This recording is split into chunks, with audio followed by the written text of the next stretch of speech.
Listen to this. The chairman of the Republican House Subcommittee on Human Rights is under fire for his claim that gay rights are not human rights. This is U.S. Congressman Chris Smith, who announced, quote, "I am a strong believer in traditional marriage, and I do not construe homosexual rights as human rights." He also suggested that President Obama's views on LGBT rights affected or hindered our support for Nigeria to defeat Boko Haram, which is, to say the least, Lewis, a bit of a stretch.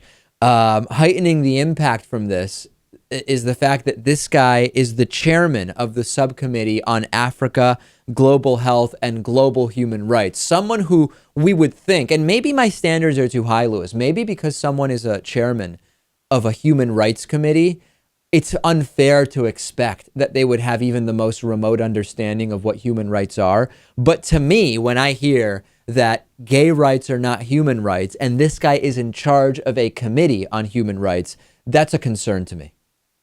This is exactly like our politicians who are on scientific committees, right? Who are science deniers, or who might not even believe that science is a real thing, or that they think it's some type of devil worship.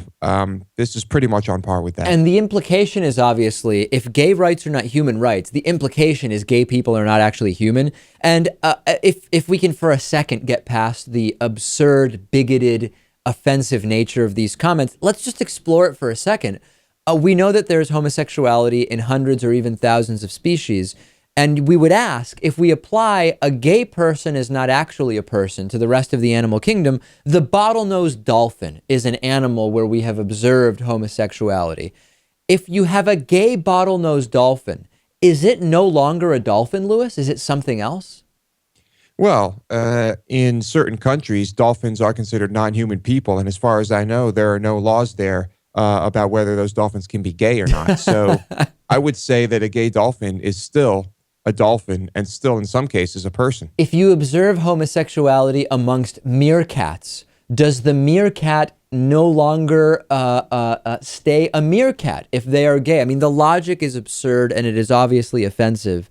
And just as a side note for reference, I don't think this will surprise anybody. It turns out that Congressman Smith received $10,000 from the anti-gay hate group Family Research Council in last year's election cycle. After the break, probably our last discussion of NFL football for a little while. And Mike Huckabee also makes just some very strange comments about bacon, shrimp, and gay people.